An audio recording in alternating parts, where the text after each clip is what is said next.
ముందుగా ఇక్కడికి విచ్చేసినటువంటి డిజిటల్ మీడియా మిత్రులందరికీ, మరీ ముఖ్యంగా ఎక్కడ సమస్య ఉన్నా కూడా అక్కడ స్పందించి వెంటనే మేము ఉన్నామంటూ, అది జర్నలిస్టులకైనా సామాన్య ప్రజలకైనా సామాజిక ఉద్యమకారులకైనా ఎవరికైనప్పటికీ కూడా ఏ పరమైన దాడులు జరిగినా, వివక్ష జరిగినా, అణచివేత జరిగినా అక్కడ వాలి క్షణాల్లో ఈ ప్రపంచానికి తెలియజేసి సంబంధిత అధికారులపైన ఒత్తిడి చేస్తూ సమాజాన్ని చైతన్యం చేస్తున్నటువంటి తెలంగాణ క్రాంతిదళ అధ్యక్షులు పృథ్వీరాజ్ అన్న గారికి, మరియు సీనియర్ జర్నలిస్ట్ సామాజిక ఉద్యమకారులు పెద్దలు పాశం యాదగిరి గారికి, తొలివెరుగు రఘు గారికి, దాసరి శ్రీనివాస్ గారికి, కాలేజీ టీవీ ఇతర మిత్రులందరికీ కూడా నా హృదయపూర్వక నమస్కారాలు.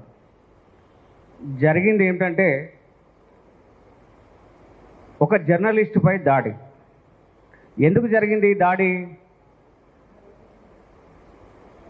భూపాలపల్లికి సంబంధించిన కాన్ఫరెన్స్ సంబంధించిన ఎమ్మెల్యే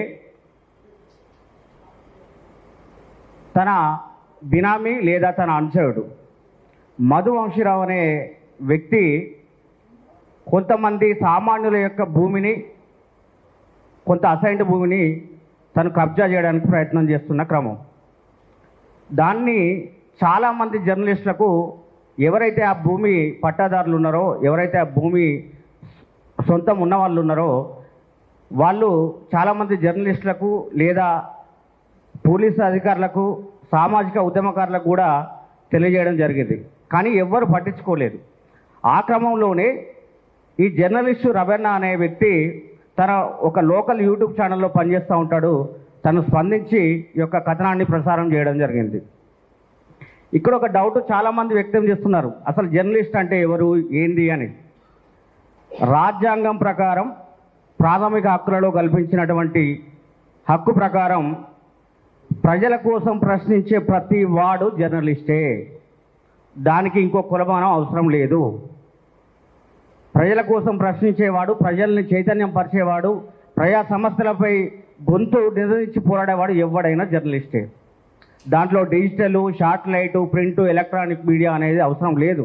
ఎందుకంటే ప్రింట్ అండ్ ఎలక్ట్రానిక్ మీడియా ఈరోజు మొత్తం ఒత్తాస తగ్గుతూ ఉంది పాలకులకు, రాజకీయ పార్టీలకు.